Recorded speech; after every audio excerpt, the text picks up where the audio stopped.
Assalamualaikum warahmatullahi wabarakatuh. Pernahkah Anda bertanya kemana perginya pedang legendaris Zulfikar setelah wafatnya Sayyidina Ali bin Abi Thalib?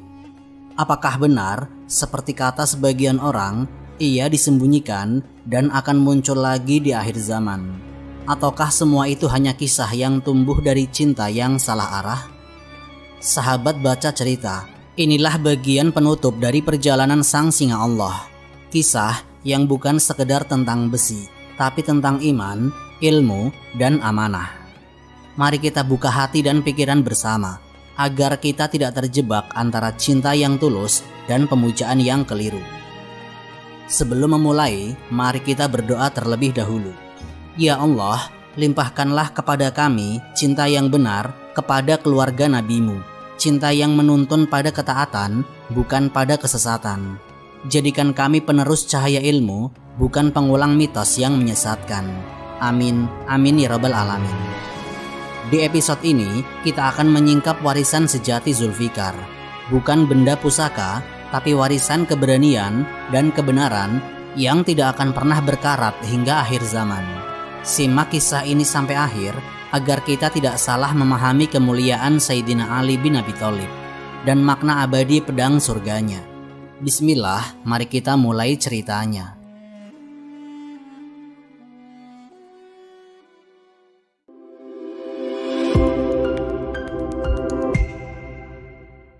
Asal-usul Zulfikar, pedang dari cahaya langit.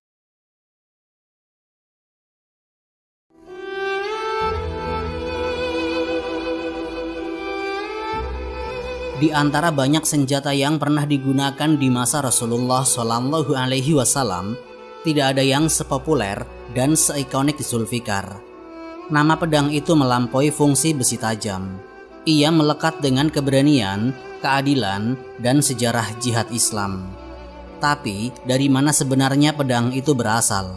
Apakah benar Zulfikar diciptakan dari cahaya surga? Dan apa kata ulama Ahlus Sunnah tentang riwayat itu? Dalam berbagai literatur klasik disebutkan bahwa Rasulullah Shallallahu Alaihi Wasallam memiliki beberapa pedang. Imam Al-Bukhari dalam Al-Adab Al-Mufrad dan Imam An-Nasa'i dalam Sunannya mencatat nama-nama pedang beliau, yaitu Ma'thur, Qal'i, Batar, Hataf, Rasub, Mikhdam, dan Zulfikar. Sebagian diperoleh sebagai rampasan perang atau ghanimah, sebagian sebagai hadiah. Di antara semuanya, Zulfikar dikenal paling istimewa, bukan hanya karena bentuknya, tapi juga sejarah di baliknya. Riwayat yang paling banyak disebut adalah bahwa Zulfikar awalnya milik seorang kafir Quraisy bernama Al-As bin Munabih, atau menurut versi lain, Munabih bin Al-Hajjaj. Pedang itu jatuh ke tangan kaum muslimin setelah perang Badar. Dan Rasulullah Shallallahu Alaihi Wasallam menerimanya sebagai bagian dari rampasan perang. Dari sini, beliau kemudian menyerahkannya kepada Sayyidina Ali bin Abi Thalib sebagai amanah dalam jihad. Ini adalah riwayat yang paling kuat menurut mayoritas ulama hadis. Namun sebagian riwayat lain, terutama yang tersebar di kalangan masyarakat awam, menyebut bahwa Zulfikar bukan sekedar pedang rampasan, melainkan pedang yang diciptakan dari cahaya surga dan dibawa oleh malaikat Jibril kepada Rasulullah Shallallahu Alaihi Wasallam. Riwayat ini disebutkan dalam beberapa kitab sejarah tanpa sanad yang kuat, seperti dalam Al-Kamil fi At-Tarikh, karya Ibnu Al-Atsir, dan Tadkirat Al-Khawas, karya Sib Ibnul Jauzi. Namun, para ulama hadis menegaskan sanad kisah tersebut tidak sampai derajat sahih. Imam Az-Zahabi dan Ibnu Hajar Al-Asqalani menilai kisah pedang dari cahaya surga sebagai ghairu sabit, tidak pasti kesahihannya. Artinya, kisah itu tidak boleh dijadikan dasar akidah, tapi bisa disebut sebagai atsar sejarah yang tidak melanggar syariat bila hanya dipahami sebagai bentuk kemuliaan simbolik, bukan fakta mutlak. Para ulama Ahlus Sunnah seperti Imam Ibnu Katsir dalam Al-Bidayah wa Nihayah menyebut Zulfikar memang memiliki keistimewaan. Tapi keutamaannya bukan karena bahan atau asalnya, melainkan karena siapa yang memegangnya dan untuk apa ia digunakan. Keberkahan Zulfikar datang dari perjuangan di jalan Allah, bukan dari bahan logamnya. Dari sisi bahasa, kata Zulfikar berasal dari akar kata Arab fuqara, yang berarti membelah atau membuat alur. Dalam bentuk isim, fikor berarti alur-alur yang sejajar pada sesuatu yang keras. Karena itu, sebagian ahli bahasa seperti Al-Azhari dan Ibnu Mansur dalam Lisan Al-Arab menjelaskan bahwa pedang itu dinamai Zulfikar karena pada bilahnya terdapat alur-alur memanjang yang memperkuat ketajaman dan memudahkan darah mengalir keluar ketika menebas. Jadi, nama Zulfikar lebih merupakan deskripsi fisik daripada simbol mistik.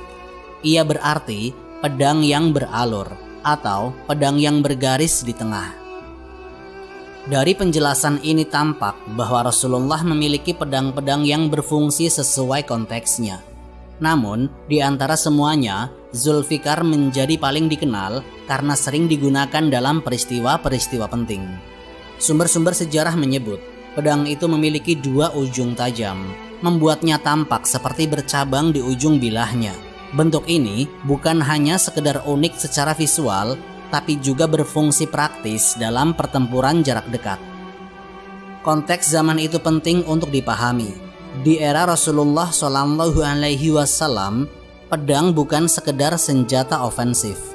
Ia juga simbol status, tanggung jawab, dan amanah. Para sahabat membawa pedang bukan untuk menumpahkan darah sembarangan, tapi sebagai alat menjaga agama, kehormatan, dan keamanan umat. Setiap pedang punya kisahnya sendiri. Abu Dujanah dikenal dengan pedangnya yang berwarna merah, Khalid bin Walid dengan Mashhar, dan Rasulullah dengan Zulfikar, yang menjadi bagian dari sejarah jihad Islam. Tapi yang membedakan Zulfikar adalah ia menjadi saksi atas keberanian seorang pemuda bernama Sayyidina Ali bin Abi Thalib, sosok yang kelak dijuluki Asadullah Al-Ghalib, singa Allah yang perkasa. Dari berbagai catatan sejarah itu, jelas bahwa keistimewaan Zulfikar bukan terletak pada logamnya atau mitos yang mengelilinginya, melainkan pada konteks spiritual dan tanggung jawab yang menyertainya. Pedang itu diberikan bukan untuk kebanggaan pribadi, tetapi sebagai simbol kekuatan yang dijalankan dengan iman dan amanah. Zulfikar menjadi saksi bagaimana Islam memandang kekuatan, bukan sekedar kemampuan menaklukkan musuh, tapi kemampuan menegakkan kebenaran tanpa melampaui batas. Dan sejak pertama kali pedang itu terhunus dalam perang pertama umat Islam, kisah Zulfikar mulai terukir dalam sejarah perjuangan yang panjang. Kisah yang kelak akan berlanjut bersama tangan yang paling pantas memegangnya. Sayyidina Ali bin Abi Thalib, pemuda yang layak memegang Zulfikar. Sayyidina Ali bin Abi Thalib adalah sosok yang sejak awal menempuh jalan iman bukan karena ikut-ikutan, tetapi karena keyakinan yang tumbuh dari hati yang jernih. Beliau termasuk dari generasi pertama yang beriman kepada Rasulullah SAW, bahkan saat usianya masih sangat muda. Sejak itulah keberanian dan keteguhannya diuji, bukan di medan perang, tapi dalam ujian akidah dan pengorbanan. Salah satu peristiwa yang menunjukkan kualitas imannya terjadi pada malam hijrah Rasulullah SAW ke Madinah.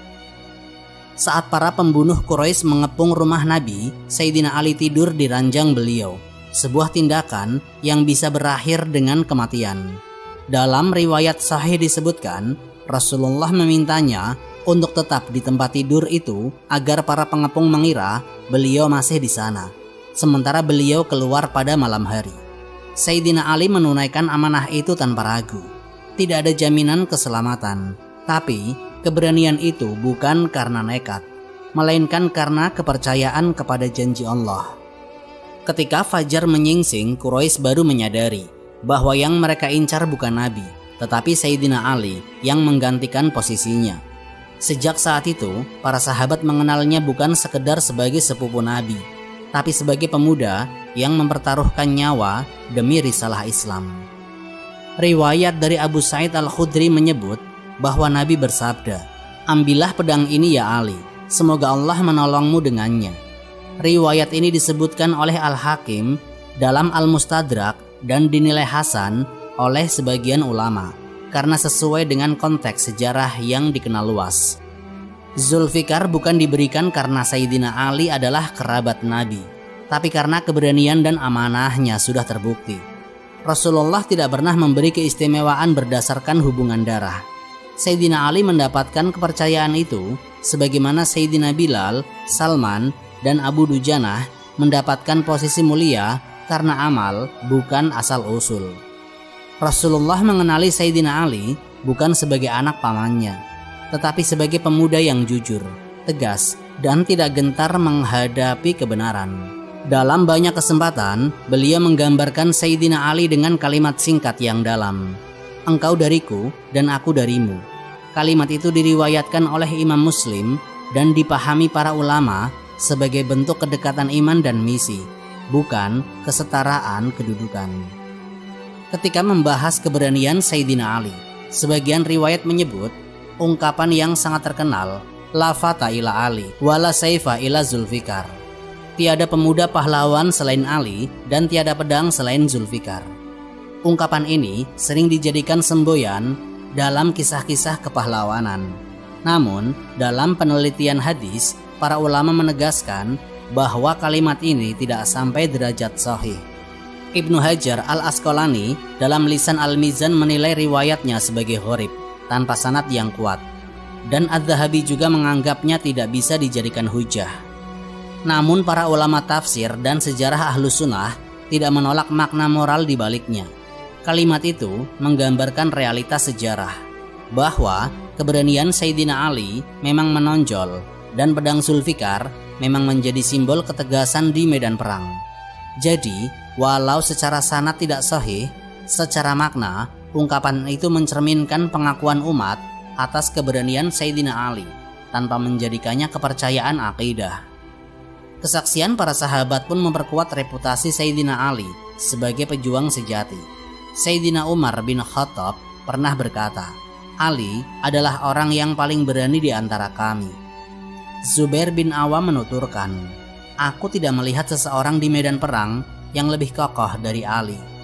Riwayat-riwayat seperti ini disebutkan dalam Musnad Ahmad dan Syiar A'lam An-Nubala, menunjukkan bahwa pujian itu datang dari orang-orang yang menyaksikan langsung keberaniannya, bukan dari cerita turun-temurun. Keberanian Sayyidina Ali juga disertai sifat-sifat lain yang membuatnya pantas menerima amanah besar. Beliau dikenal zuhud, tidak tamak harta, dan sangat menjaga amanah Rasulullah SAW. Dalam Sunan At-Tirmidzi, Rasulullah SAW bersabda, "Engkau dariku seperti Harun bagi Musa, hanya saja tidak ada nabi setelahku." Kalimat ini sering disalahpahami oleh sebagian kelompok ekstrim. Padahal maknanya, menurut ulama Ahlus Sunnah seperti Imam An-Nawawi, adalah kedekatan dan kepercayaan dalam urusan duniawi dan kepemimpinan sementara Nabi masih hidup, bukan pengangkatan spiritual seperti kenabian. Beliau layak memegang pedang itu karena hidupnya memang diarahkan untuk menggunakannya di jalan Allah, bukan untuk kemuliaan pribadi. Dan sejak saat pedang itu berada di tangannya, Zulfikar tidak lagi sekedar senjata milik Rasulullah. Ia kemudian menjadi saksi dari tangan yang tidak gentar memegang amanah berat di setiap pertempuran yang datang kemudian. Zulfikar di medan Badar, Uhud, dan Khandaq. Perjalanan Zulfikar dalam sejarah Islam tidak bisa dilepaskan dari 3 pertempuran besar yang menguji keimanan umat Islam: Badar, Uhud, dan Khandaq. Di ketiganya, pedang ini berada di tangan seorang yang telah diuji keikhlasan dan keberaniannya, Sayyidina Ali bin Abi Thalib. Melalui perang-perang ini, Zulfikar menjadi saksi bagaimana kekuatan iman menundukkan kekuatan dunia. Pada perang Badar yang terjadi pada tahun kedua Hijriyah di bulan Ramadan, jumlah pasukan muslim hanya sekitar 313 orang. berhadapan dengan 1.000 pasukan Quraisy yang lengkap persenjataannya. Rasulullah membagi barisan secara strategis dan Sayyidina Ali ditempatkan di sayap utama bersama Sayyidina Hamzah dan Zubair bin Awam. Riwayat dari Ibnu Ishaq dan disebut pula oleh Imam Ahmad menyebutkan bahwa Sayyidina Ali menjadi salah satu di antara 3 sahabat yang mewakili pasukan Islam dalam duel pembuka. Bersama Sayyidina Hamzah dan Ubaidah bin Al-Harits, lawan mereka adalah Utbah bin Rabi'ah, Syaibah bin Rabi'ah, dan Al-Walid bin Utbah. Dalam duel itu, Sayyidina Ali berhadapan dengan Al-Walid dan menebasnya dengan 1 ayunan. Dalam riwayat At-Tabrani disebutkan, Sayyidina Ali menewaskan tidak kurang dari 20 musuh pada hari Badar. Sementara Ibnu Katsir mencatat, tidak ada bendera yang tetap tegak pada perang itu kecuali di tangan Ali. Ini menggambarkan peran ofensif sekaligus simbolik Sayyidina Ali dalam menjaga moral pasukan. Rasulullah Shallallahu Alaihi Wasallam memuji pasukannya dengan kalimat singkat namun bermakna. Tidak ada yang menandingi keberanian anak muda ini hari ini. Namun beliau juga menegaskan bahwa kemenangan bukan karena keberanian semata, tapi karena pertolongan Allah. Zulfikar yang saat itu baru saja berada di tangan Sayyidina Ali menjadi bagian dari sejarah kemenangan pertama Islam. Pada perang Uhud setahun kemudian, datang ujian lebih berat. Di Uhud, pasukan muslim berjumlah 700 orang menghadapi 3.000 orang Quraisy yang ingin membalas kekalahan di Badar. Rasulullah Shallallahu Alaihi Wasallam menempatkan 50 pemanah di bukit untuk menutup jalur belakang. Namun, ketika kemenangan tampak di depan mata, sebagian pemanah turun untuk mengambil ghanimah dan pasukan Quraisy berbalik menyerang. Kekacauan pun terjadi. Dalam momen genting itu, Rasulullah terluka di wajah, gigi beliau patah, dan darah mengalir di pipi. Sebagian sahabat terpukul mundur, hanya segelintir yang tetap di dekat beliau. Di antaranya adalah Sayyidina Ali bin Abi Thalib, Abu Dujanah, Sa'ad bin Abi Waqqas, dan Talhah bin Ubaidillah. Imam An-Nasai meriwayatkan bahwa Sayyidina Ali terus menangkis serangan demi serangan sambil melindungi Nabi. Rasulullah melihatnya dan berseru, "Ali, tahanlah mereka dariku." Sayyidina Ali menebas dengan Zulfikar, mematahkan serangan demi serangan hingga banyak lawan mundur. Dalam Musnad Ahmad diriwayatkan bahwa malaikat Jibril turun seraya berkata, "Wahai Muhammad, ini adalah bentuk loyalitas sejati." Rasulullah menjawab, "Ia dariku dan aku darinya." Riwayat itu menunjukkan posisi Sayyidina Ali di Uhud bukan sekedar sebagai pejuang, tetapi pelindung Rasulullah Shallallahu Alaihi Wasallam di tengah kekacauan. Saat sebagian panik, Sayyidina Ali tetap menjaga barisan di sekeliling beliau. Luka di tubuhnya menjadi bukti nyata, bukan kisah simbolik. Setelah perang selesai, banyak sahabat menyebut Sayyidina Ali ketika menceritakan siapa yang paling berani di Uhud. Sayyidina Umar bin Khattab berkata, "Ketika banyak di antara kami goyah, Ali tetap di garis depan. Ia tidak meninggalkan Rasulullah sedikit pun." Riwayat ini disebutkan dalam Syiar A'lam An-Nubala karya Imam Adz-Dzahabi. Pada perang Khandaq, beberapa tahun kemudian, perang yang paling menentukan datang.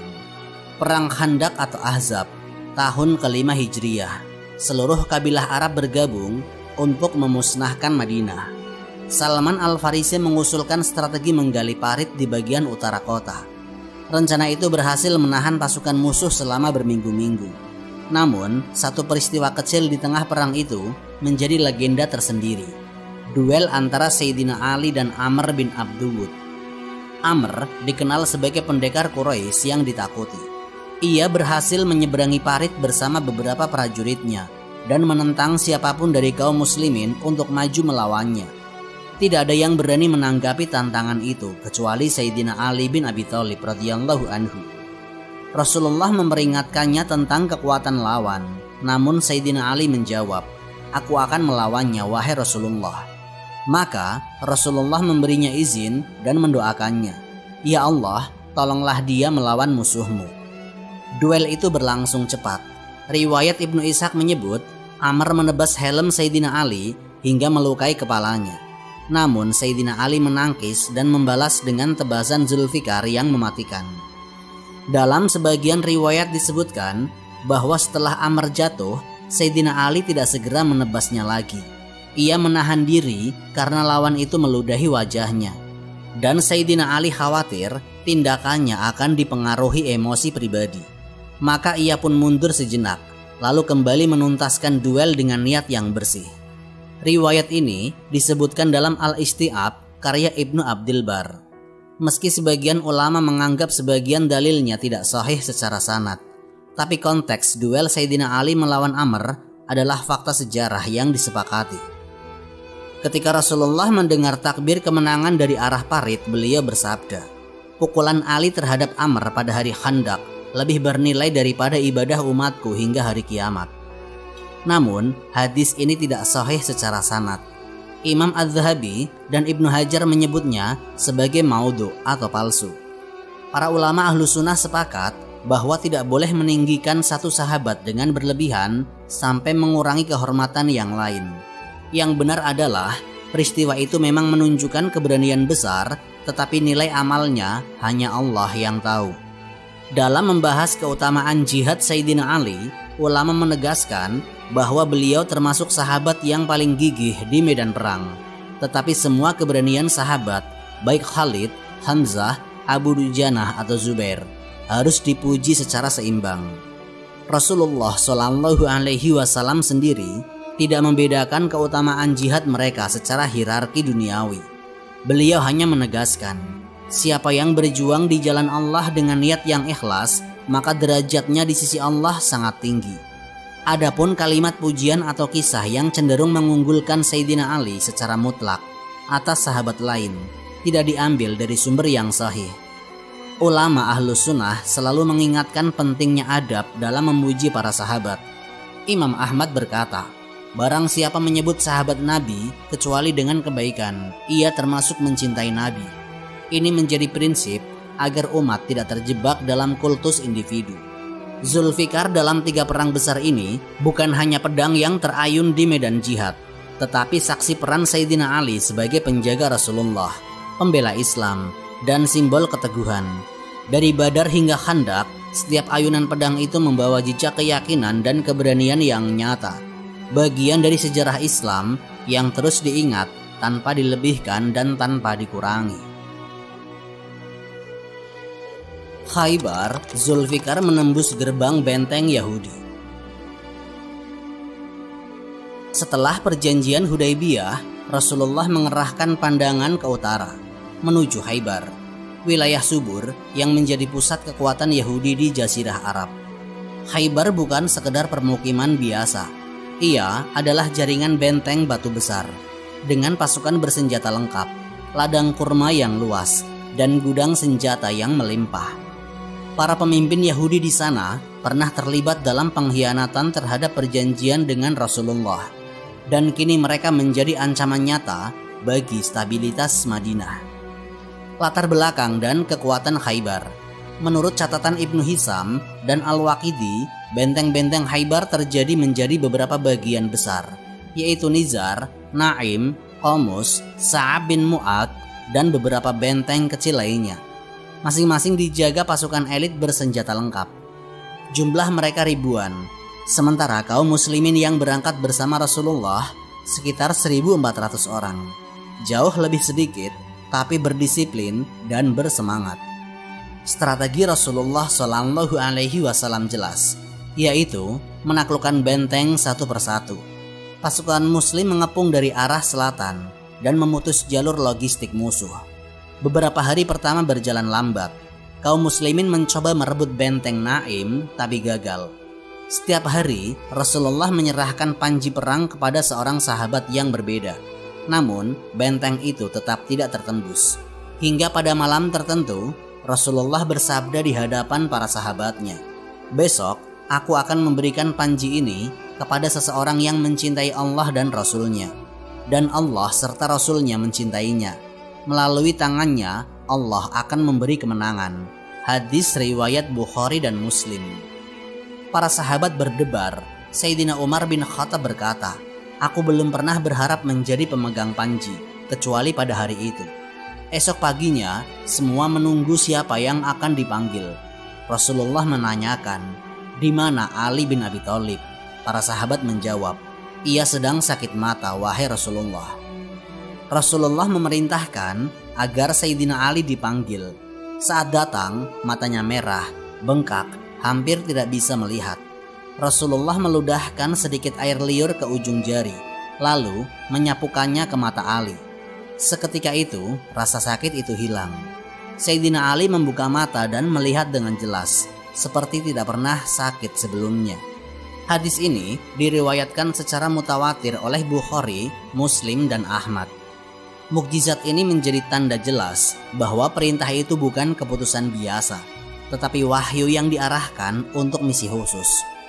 Rasulullah kemudian menyerahkan panji perang kepada Sayyidina Ali seraya berpesan, "Berangkatlah dengan tenang, jangan tergesa. Serulah mereka kepada Islam. Demi Allah, andai Allah memberi petunjuk kepada seseorang melalui dirimu, itu lebih baik bagimu daripada unta merah." Hadis riwayat Bukhari. Dengan panji putih di tangannya dan Zulfikar di pinggangnya, Sayyidina Ali memimpin pasukan menuju benteng Qamus, salah satu yang terkuat di Khaybar. Benteng Qamus dijaga oleh prajurit-prajurit Yahudi dari suku Bani Quraidah yang tersisa, dipimpin oleh Marhab, seorang pendekar besar yang dikenal dengan helm bertanduk dan baju besi berlapis dua. Ia keluar dari gerbang sambil menantang dengan teriakan keras, "Khaybar tahu bahwa aku adalah Marhab, pendekar bersenjata lengkap yang tidak gentar di medan laga." Sayyidina Ali maju mendekat. Dalam riwayat Ibnu Hisam disebut, Sayyidina Ali membalas dengan kalimat singkat, "Aku yang disebut ibuku Haidar, singa hutan. Aku akan menebasmu dengan pedang tajam dan takkan berpaling." Duel pun terjadi. Tebasan pertama Marhab dihindari oleh Sayyidina Ali dengan cepat. Zulfikar berayun deras dari kanan, menembus perisai Marhab dan membelah helmnya hingga ke wajah. Prajurit Yahudi terkuat itu jatuh seketika. Kaum muslimin bertakbir keras. Setelah itu, moral musuh runtuh dan pintu benteng Qamus mulai terbuka. Dalam Musnad Ahmad disebutkan bahwa Rasulullah SAW menyebut tebasan itu sebagai pukulan yang menegakkan agama. Pasukan muslim menerobos masuk. Satu benteng demi satu benteng jatuh di tangan mereka. Strategi yang sebelumnya stagnan kini berubah total. Titik balik kemenangan datang dari tangan Sayyidina Ali. Di tengah pertempuran itu, terdapat satu kisah yang paling banyak diriwayatkan oleh ahli sejarah. Sayyidina Ali dikabarkan mengangkat gerbang benteng Khaybar dan menjadikannya perisai. Dalam riwayat yang disebut oleh Imam An-Nasa'i, Sayyidina Ali menebas engsel pintu dengan Zulfikar, lalu mengangkat gerbang itu untuk melindungi pasukan dari serangan panah. Setelah pertempuran usai, 8 orang sahabat mencoba mengangkat gerbang itu, namun tidak seorang pun mampu. Riwayat ini juga disebut oleh Ibnu Hajar dalam Fathul Bari, dengan catatan bahwa sanadnya memiliki kelemahan pada sebagian rawi, namun secara makna didukung oleh banyak jalur yang saling menguatkan. Para ulama berbeda pendapat. Apakah peristiwa itu mukjizat yang Allah karuniakan kepada Sayyidina Ali, atau kiasan yang menggambarkan kekuatan dan semangat luar biasa di hari itu? Al-Qadhi Iyad dan Imam An-Nawawi menafsirkan peristiwa itu bisa jadi bersifat karomah yang Allah berikan untuk meneguhkan kaum muslimin, bukan bukti keunggulan mutlak. Sementara Ibnu Katsir menjelaskan yang pasti adalah Sayyidina Ali menembus pertahanan benteng Khaybar dan membawa kemenangan besar bagi kaum muslimin. Dari sisi strategi, keberhasilan menembus Qamus membuka jalan bagi penaklukan seluruh benteng Khaybar. Kaum Yahudi akhirnya menyerah dan meminta perjanjian damai. Rasulullah menerima dengan syarat mereka meninggalkan wilayah itu, sementara sebagian diperbolehkan tinggal dan mengelola kebun dengan sistem bagi hasil. Riwayat Bukhari menegaskan pada hari itu Rasulullah memberikan bagian ghanimah khusus kepada Sayyidina Ali dan pasukan penyerbu utama. Namun Sayyidina Ali menolak keistimewaan pribadi. Ia hanya meminta agar semua dibagi rata sesuai syariat. Perang Khandaq menandai berakhirnya kekuatan Yahudi di utara Madinah. Zulfikar yang telah berayun di Badar, Uhud, dan Khandaq kini menjadi saksi saat benteng terakhir musuh-musuh Islam roboh. Gerbang Khaybar yang konon diangkat dengan satu tangan menjadi simbol kekuatan yang bukan berasal dari otot semata, melainkan dari keyakinan yang tidak pernah padam. Simbol keadilan dan keberanian, warisan Zulfikar di masa khalifah. Setelah wafatnya Rasulullah, kehidupan umat Islam memasuki fase baru, masa Khulafaur Rasyidin, zaman ketika pedang-pedang disarungkan dan keberanian diuji bukan lagi di medan perang, melainkan di medan keadilan dan amanah.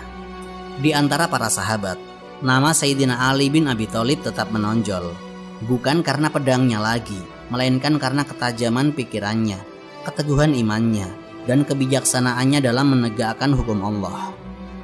Pada masa Abu Bakar Asy-Syiddiq, Sayyidina Ali tampil sebagai penasehat yang tenang dan berwibawa. Hubungan mereka sangat baik, meski sebagian riwayat menyebut adanya perbedaan pandangan dalam masalah fa'i dan hak ahlul bait.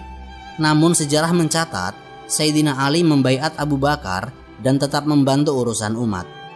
Ibnu Katsir dalam Al-Bidayah wan Nihayah menegaskan, Sayyidina Ali adalah salah satu yang paling dihormati oleh Abu Bakar dalam urusan hukum dan tafsir Al-Quran.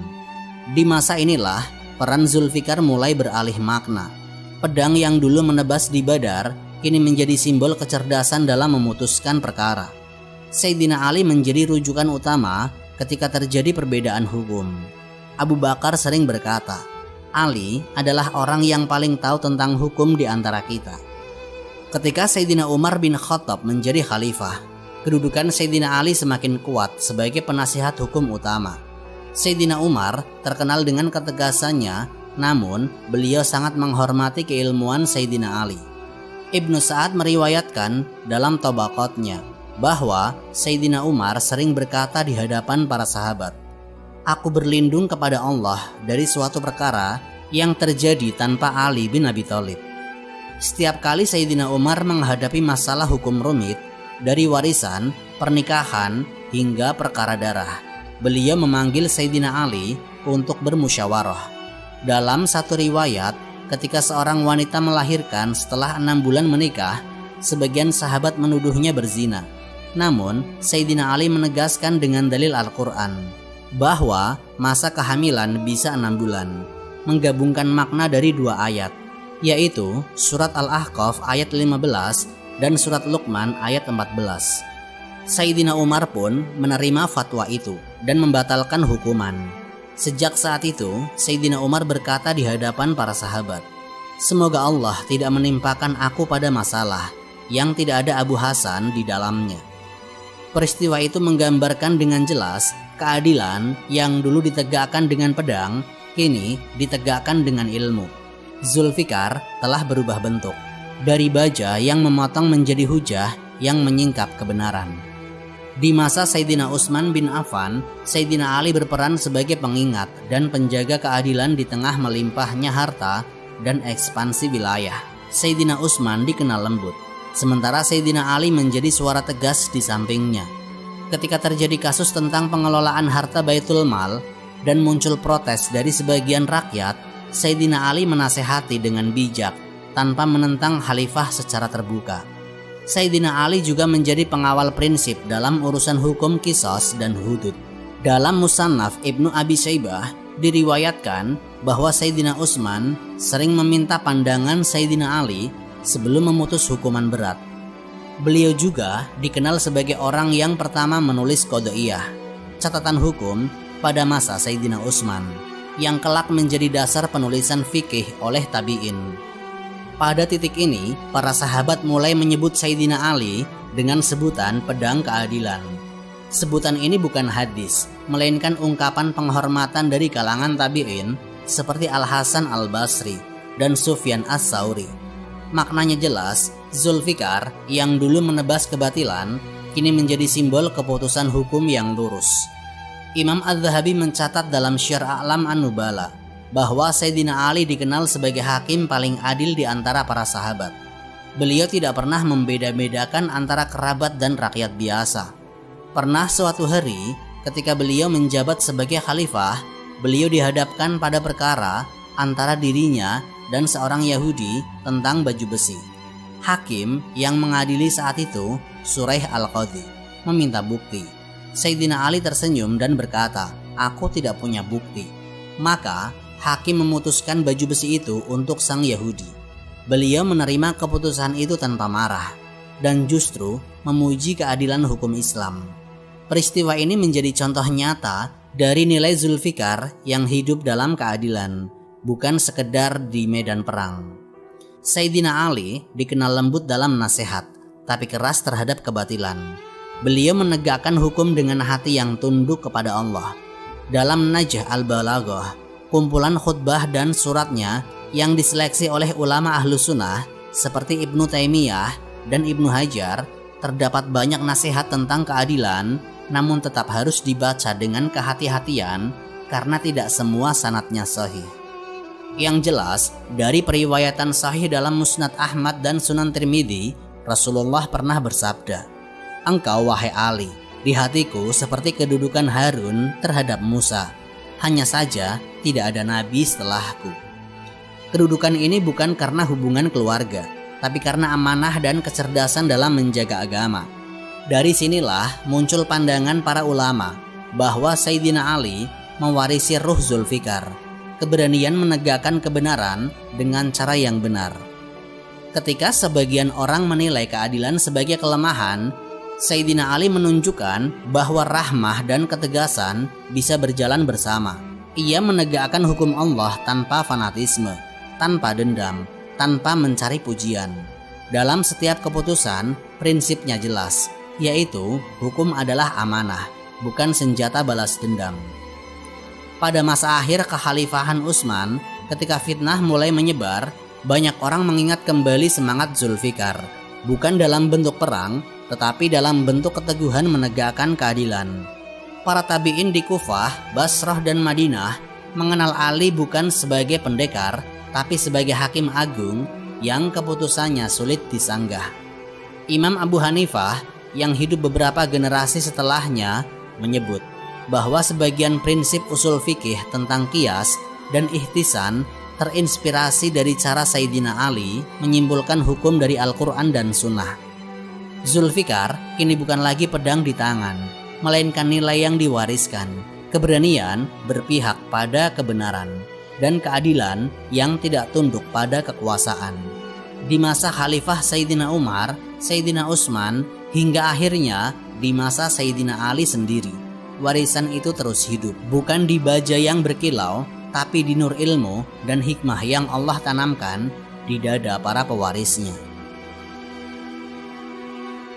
Warisan Zulfikar dan pelajaran akhir dari sang singa Allah. 25 tahun setelah wafatnya Rasulullah, zaman Khulafaur Rasyidin memasuki fase paling berat, yaitu fitnah besar yang menguji kesatuan umat. Di tengah gejolak politik dan perang saudara yang tidak diinginkan, sosok Sayyidina Ali bin Abi Thalib tampil bukan sebagai penguasa haus kuasa, tetapi sebagai penjaga amanah terakhir dari generasi terbaik umat ini. Di usianya lebih dari 50 tahun, rambutnya mulai memutih, namun semangat dan keteguhannya tetap sama, seperti ketika memegang Zulfikar di Badar dan Khaybar. Wafatnya Sayyidina Ali bin Abi Thalib. Peristiwa tragis itu terjadi pada malam Jumat 17 Ramadan tahun 40 Hijriah di kota Kufah. Sayyidina Ali baru saja keluar menuju masjid untuk menunaikan salat subuh.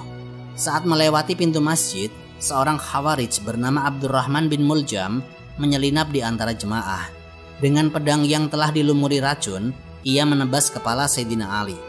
Darah mengalir deras dan Sayyidina Ali roboh seraya mengucapkan kalimat terakhir yang diingat sejarah.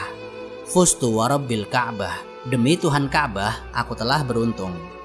Ucapan itu bukan seruan putus asa, tapi ungkapan keyakinan seorang mukmin yang yakin bahwa ajalnya datang dalam keadaan sujud dan berpegang pada tauhid. Sayyidina Ali dibawa ke rumahnya. Luka itu parah. Dalam beberapa riwayat, putranya Sayyidina Hasan dan Sayyidina Husain bergantian merawat beliau. Beliau berpesan agar pelakunya tidak dibunuh dengan kejam, tapi dihukum sesuai syariat jika dirinya wafat. Wasiatnya tegas namun lembut. Janganlah kalian membunuh kecuali orang yang membunuhku. Jangan kalian menyiksa karena aku mendengar Rasulullah bersabda, janganlah seorang muslim menyiksa walaupun terhadap binatang. 2 hari kemudian Sayyidina Ali wafat, meninggalkan dunia yang telah beliau perjuangkan dengan darah, ilmu dan keadilan. Jenazahnya dimakamkan secara rahasia oleh keluarganya di wilayah Kufah atau Najaf. Sebagian ulama mengatakan makamnya ada di dekat Masjid Kufah. Sebagian lain menyebut di Najaf al-Ashraf. Namun tidak ada riwayat sahih yang memastikan. Di mana Zulfikar berakhir? Pertanyaan tentang nasib Zulfikar menjadi pembahasan panjang di kalangan ahli sejarah. Sebagian riwayat menyebut bahwa pedang itu diwariskan kepada Sayyidina Hasan lalu kepada Sayyidina Husain, dan setelah tragedi Karbala keberadaannya tidak diketahui secara pasti. Riwayat dari kitab Al-Isti'ab karya Ibnu Abdil Bar menyebut Zulfikar disimpan oleh keluarga Nabi dan Allah lebih mengetahui keberadaannya. Namun para ulama ahlu sunnah berhati-hati dalam membicarakan hal ini. Ibnu Katsir dalam Al-Bidayah wan Nihayah menegaskan bahwa tidak ada riwayat sahih tentang keberadaan Zulfikar setelah masa Sayyidina Ali. Pedang itu, kata beliau, hanyalah alat, bukan sumber keutamaan. Keutamaan sejati terletak pada pemiliknya, Sayyidina Ali bin Abi Thalib, sahabat yang dijamin surga. Sebaliknya, sebagian kelompok ekstrim seperti Syiah Rafidhah menyebarkan berbagai kisah tidak sahih bahwa Zulfikar disembunyikan oleh para imam maksum atau akan muncul kembali bersama Al-Mahdi yang goib. Ulama ahlu sunnah membantah keras mitos ini karena bertentangan dengan prinsip dasar Islam. Tidak ada benda suci yang membawa kekuatan goib setelah Rasulullah. Keberkahan sejati bukan pada besi atau pusaka, tapi pada ketaatan kepada Allah dan sunnah nabinya. Ibnu Taimiyah dalam Minhaj As-Sunnah menjelaskan, tidak ada satupun dalil sahih yang menunjukkan bahwa Ali memiliki senjata dengan kekuatan supranatural. Keutamaannya terletak pada iman, ilmu, dan amal. Dengan demikian, keagungan Zulfikar dalam pandangan ahlu sunnah adalah simbol, bukan jimat, bukan warisan mistik. Sayyidina Ali dalam pandangan ulama ahlu sunnah.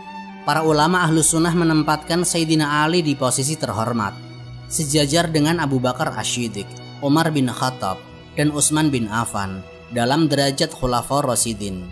Ibnu Hajar Al-Asqalani menyebutnya sebagai singa Allah, ahli ilmu, dan pemberani yang zuhud. Imam Ahmad bin Hanbal berkata, di antara sahabat Nabi, tidak ada yang lebih banyak memiliki keutamaan dan kisah agung daripada Ali. Namun, mereka juga menegaskan, mencintai Sayyidina Ali tidak berarti berlebih-lebihan. Rasulullah bersabda, 2 golongan akan binasa karena sikap terhadapmu, wahai Ali, yang berlebihan dalam mencintaimu dan yang membencimu. Hadis riwayat Tirmidzi. Cinta kepada Ali berarti mengikuti jalannya, menjunjung kebenaran, menolak kezaliman, dan berpegang pada tauhid murni. Beliau bukan simbol sekte atau golongan, tetapi teladan bagi semua mukmin yang menegakkan keadilan tanpa pamrih. Zulfikar sebagai warisan nilai. Setelah wafatnya Sayyidina Ali, Zulfikar tidak lagi disebut dalam sejarah Islam. Namun, nilai yang diwakilinya tetap hidup. Keberanian, amanah, dan cinta kepada kebenaran. Para ulama sering menyebut Zulfikar Ali dalam makna metaforis, bukan pedang tapi prinsip.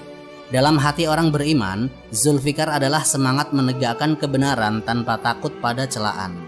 Jika pedang itu pernah menebas musuh di Badar, maka kini maknanya menebas hawa nafsu dan kebatilan di dalam diri.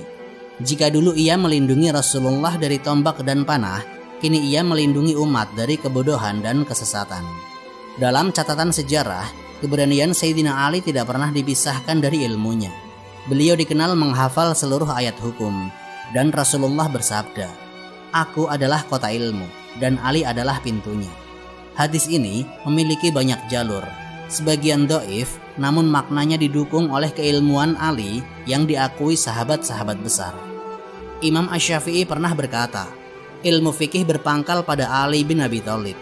Dari tangannya lahirlah murid-murid yang kelak menjadi rujukan tabi'in di Kufah dan Basrah. Nilai Zulfikar hidup dalam ilmu, pedang yang kini berubah menjadi pena. Hikmah dan warisan abadi. Dari seluruh perjalanan panjang ini tampak jelas, Zulfikar bukan sekedar logam tajam yang turun dari langit, melainkan simbol dari sinar petunjuk yang Allah berikan kepada hambanya yang jujur dan berani. Ia adalah lambang keberanian yang berpihak pada kebenaran, bukan pada nafsu atau kekuasaan. Sayyidina Ali bin Abi Thalib, sang pemegang Zulfikar, mengajarkan bahwa kemenangan sejati bukan diukur dari jumlah musuh yang dikalahkan, tapi dari seberapa lurus seseorang memegang amanah Allah. Dalam setiap tebasan Zulfikar ada pelajaran tentang keimanan, kesetiaan, dan keadilan. Kini, pedang itu mungkin telah hilang dari pandangan manusia, tapi cahayanya tetap hidup di dada orang-orang yang menegakkan kebenaran dengan ilmu, menjaga kehormatan dengan adab, dan menghadapi ujian dengan iman. Itulah warisan sejati dari singa Allah, pemegang Zulfikar. Cahaya yang tidak berkarat, meski zaman terus berganti. Wallahu a'lam bishawab.